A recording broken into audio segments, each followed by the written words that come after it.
glorious holy mountain is Jerusalem. And this is the end of Daniel's testimony here.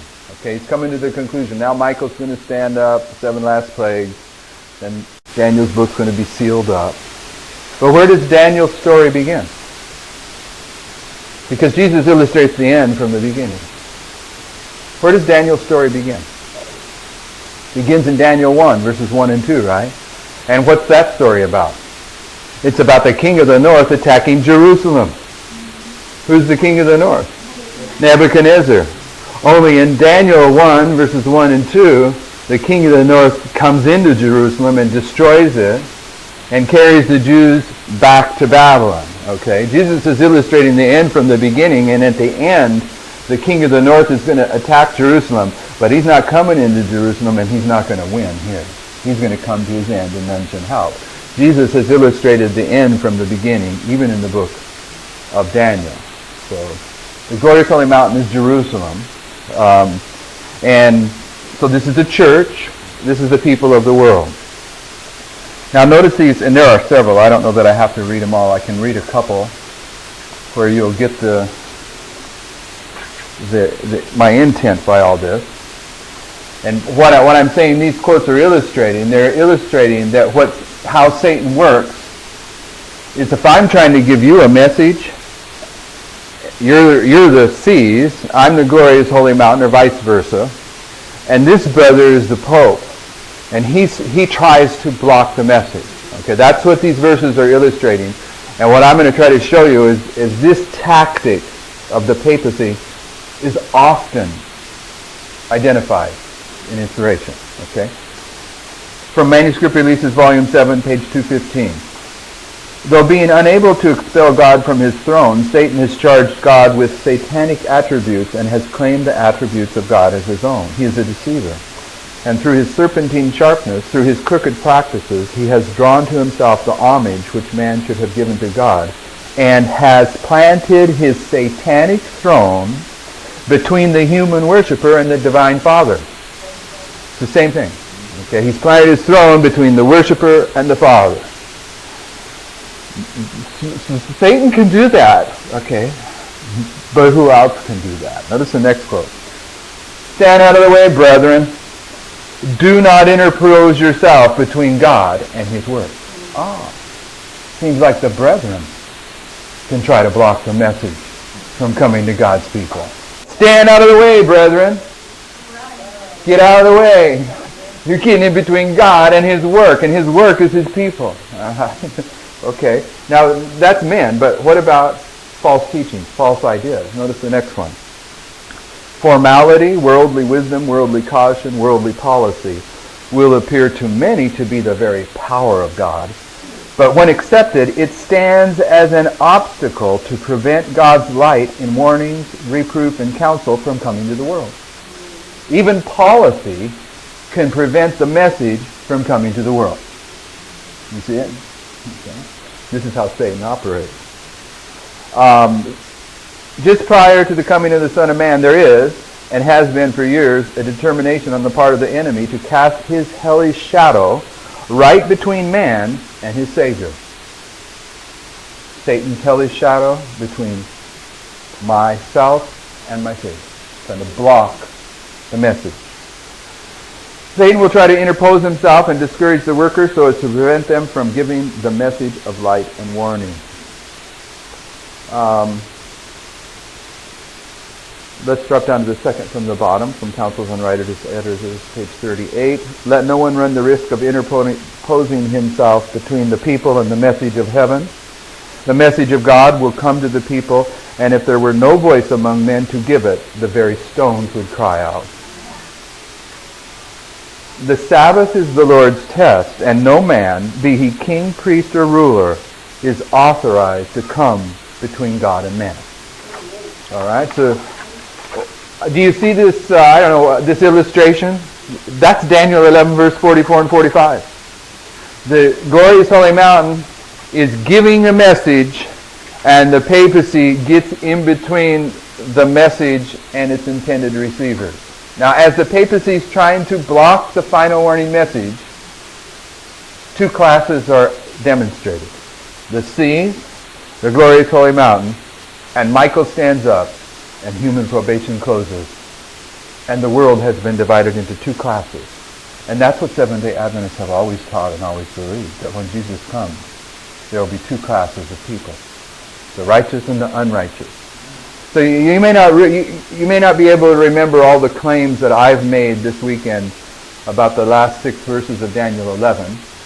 But if you take the time to go back through the recordings that have been made, you'll find that the claims that I've made about verse 40 through 45, they may have been new to you. You may have never thought about the 3 enemies, Edom, Moab, and Ammon, representing the dragon, beast, and false prophet.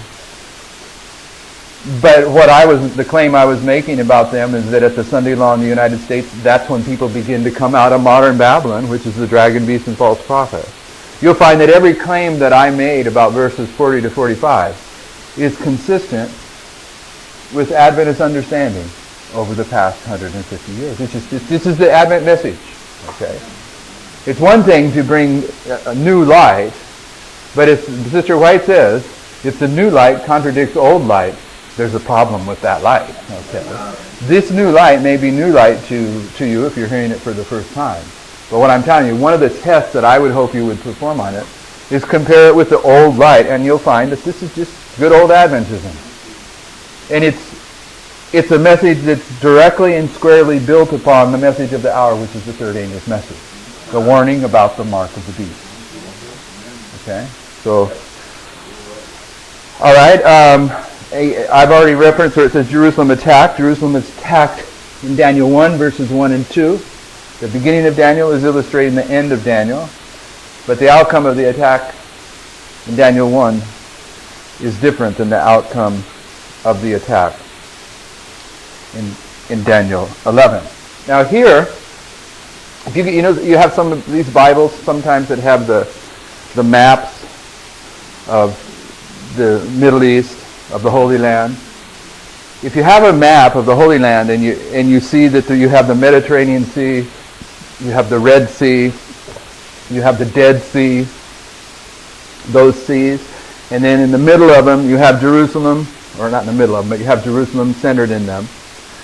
The geography that Daniel is employing here, where he says, he shall come to his end between the seas and the glorious holy mountain. If you were to take one of those maps, and you were to go ahead and say, all right, I'm going to put a marker in between the seas and in between the glorious holy mountain, where you would put your marker is the Valley of Megiddo. All right?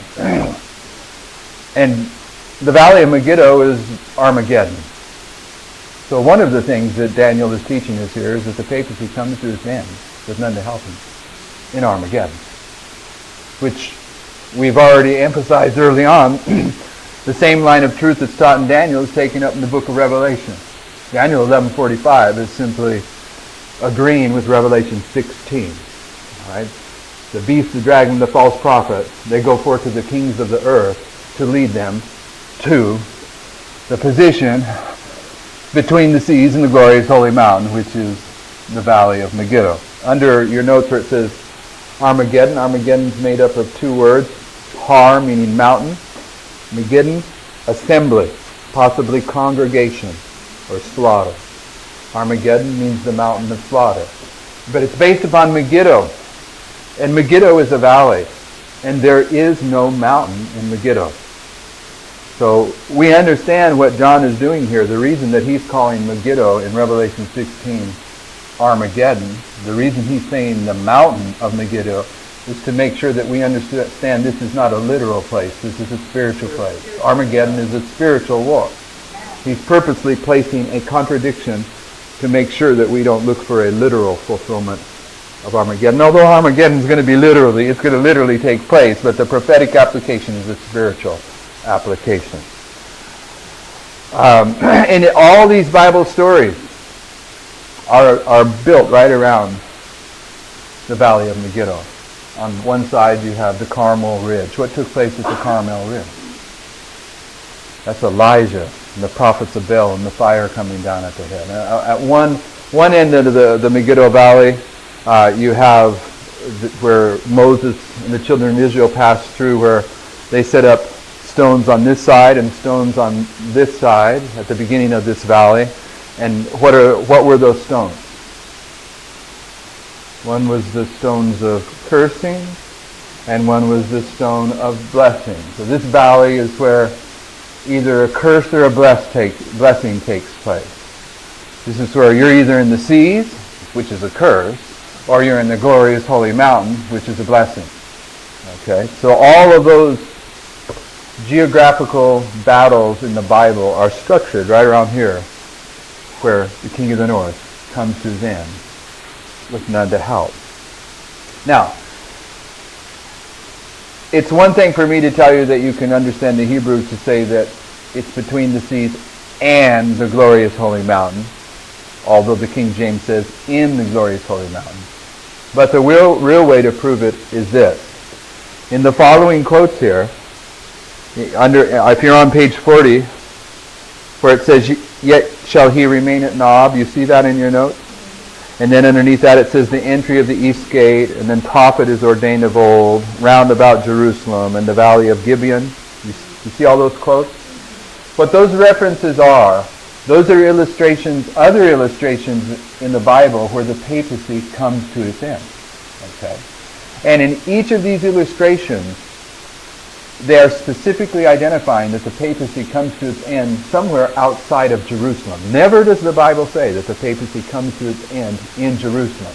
So disregarding the Hebrew of verse 45, the Bible itself teaches that the king of the north ends outside of Jerusalem. Okay?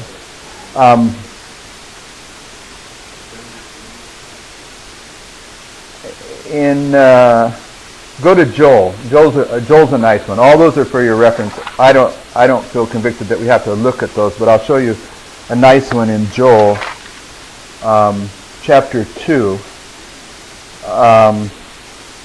verse 20. Okay, the northern army, all the prophets are speaking about the end of the world. Who's the northern army at the end of the world? King of the north, all right? So Joel is talking about the northern army in verse 20, and notice what it says of Joel chapter 2. "But I will remove far off from you the northern army, and will drive him into a land barren and desolate, with his face toward the east sea, and his hinder part toward the utmost sea. And his stink shall come up, and his ill favor shall come up, because he has done great things." So here the northern army, where does he die? Between the seas. One sea's in front and one's beside. He dies between the seas. So you can go through the scriptures and find where the northern, and I have 5 references for you to start with, and find where the northern king comes to his end. And it's never in Jerusalem. It's always outside of Jerusalem. I want to try to show you a couple things here now on the board.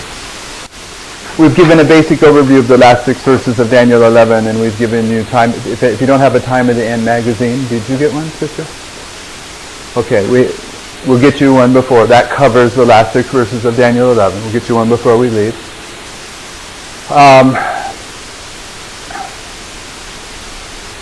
How many have the book by Stephen Haskell called The Seer of Patmos? Okay, Sister White comments on that book. She liked the book, but wasn't the book that she was looking for. No one ever wrote the book that she was looking for. She told them to write a very basic book on Daniel and Revelation. Uriah Smith tried, Haskell tried, and no one ever seemed to have. She wanted it much simpler and shorter, but nevertheless, she was familiar with Haskell's book, and it's a good book. The Seer of Patmos. And in that book, I could show you prophetically what I'm going to tell you. But I'm going to just tell you that Stephen Haskell teaches in that book on Revelation the same thing that I'm going to tell you. So if you want to see if this is something I've made up, you can go to Haskell and let him explain it, because I just want to make this point and move on. When Stephen Haskell deals with the 7 churches of Revelation, he shows that in the church of Laodicea,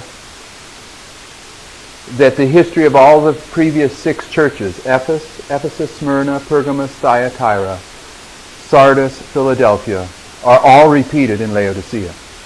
Now, if you've been here this weekend, you already know that Philadelphia is repeated in Laodicea, because we're Laodicea, and we've been teaching all weekend long that